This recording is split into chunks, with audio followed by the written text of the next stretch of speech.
Scottie, not a terrible finish. No, it was good. Can you take us to the back nine? What kind of got hot for you? I hit a good drive on 10.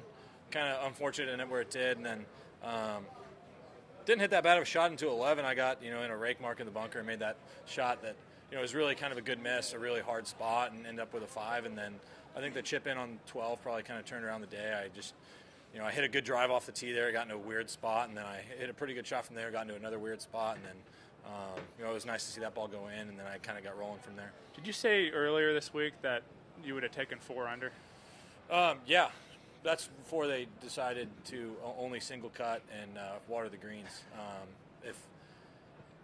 All I remember was last year, it was so hard, and they definitely didn't do any of that, because I remember Friday afternoon when we went out, it was definitely kind of the harder end of the draw, and the scores were pretty high, and I was just fortunate to get through to the weekend last year. Scottie, it looks like it could be another battle between you and Victor. Just like last year, you are currently, looks like you will go out in the final group. What do you remember from last year about that battle, and what do you expect this year? Yeah, should be another fun one. I mean, that's what's exciting about our new schedule. I think we're going to have a lot more of this stuff, and I'm sure Victor's looking to beat me this year, but I'm looking to do the same. There's a lot of talented guys on the leaderboard, though. I'm not going to be too focused on anybody else other than myself going into tomorrow, but so many talented players out there, and it should be a really fun battle. Scott, I was curious about 17 in the 9-iron there, but was there any other shot that was more difficult than it might have looked based on yardage or club that you were proud of? That was more difficult than that one? Yeah. Or that you were proud of? I was proud of, happy with. I'm trying to simplify this for you. Thank you. That I was proud of. I executed a lot of good shots today. I hit. None of them really stand out to me other than that one because it was really, kind of to kick in range there. I had it really going into 9, actually missed a short putt, but other than that, I hit a lot of really solid shots today, but that one for sure, stands out a little bit. What are you trying to do with that on 17? Hit a 9-iron as hard as I physically could. And hope it did what? It stayed on the green. Seriously? No, seriously. You get back there in that section of the golf course, and it's down off the left, and you can't feel it on the tee box. You're looking for the flags that are back there on 18, and you're looking at palm trees up above the houses on the right, and it's really hard to tell, how far the ball is actually going to go. And Teddy was actually thinking we needed to take some off of it, and I had to back off once because we couldn't feel the wind, and decided to smash one. I hit it as hard as I could, and it barely covered. And so it's definitely a tricky part of the course. Scottie, at this place, when you don't get off to your best start, how challenging is it to remind yourself you're not that far out? It could go both ways to where you try and force things, but I think today was a day where I just tried to keep it in my mind that nobody was going to, extend themselves really far away. I couldn't, if I'm 1 over through 5 holes, I can't try and get it to 10 under. I just have to stay patient and kind of pick your spots, because the minute you try and force around this golf course, you're going to get into a spot where you're going to make another bogey, and then things are going to spiral out of control from there. Did you have a feeling that you had a good run in you, or it just kind of started going? I was hoping. I was just trying to stay patient. I didn't want to put myself out of the tournament. I think around this golf course, as you see today, there's guys that have gone from very far behind to in the lead. If this was Sunday, Victor and I may be going into a playoff, and he started pretty far behind. And so around this place, if you can get hot, you're never too far out of it. And I just tried to keep reminding myself of that.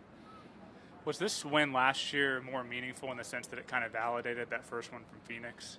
I'm not sure. I think I was proud to win on 2 golf courses that are extremely different. Waste Management being more of a birdie fest kind of place, and then this place being, what it is, where I won at 5 under. I think, I was definitely proud of the ability to kind of grind it out and kind of do a little bit more than I was able to in Phoenix. Just kind of a different style of play. And then few would blame you because you got a pretty good piece of clothing a few weeks or a month or so after this event last year. But do anything special with the red cardigan, or just go in your closet? I got them sitting right next to each other in the closet. Every win to me is very special.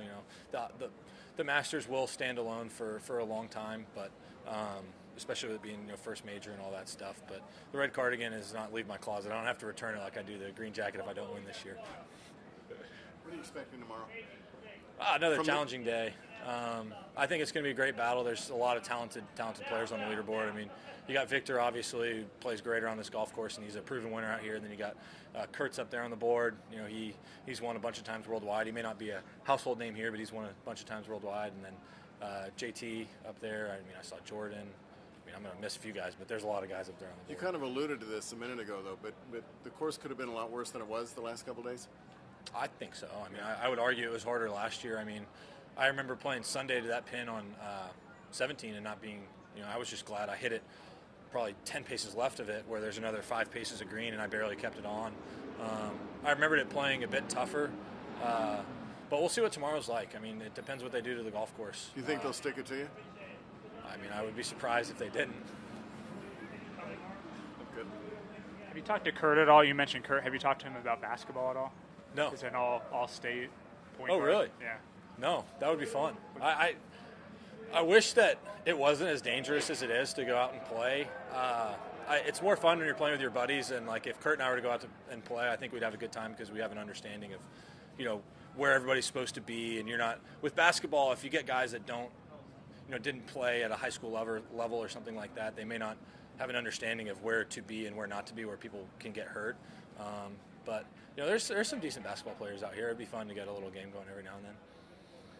Sure, experiencing like the Texas wind help you at all out here with some of the crosswinds and things like that? Yeah, I think so. I mean, you have to learn to control your ball, and when the greens get really firm and the wind starts whipping like it is today, any little bit of spin you're going to apply to the ball is going to have a huge effect, and so learning how to control it is definitely very important. Good all right, shooters. thanks, Joe.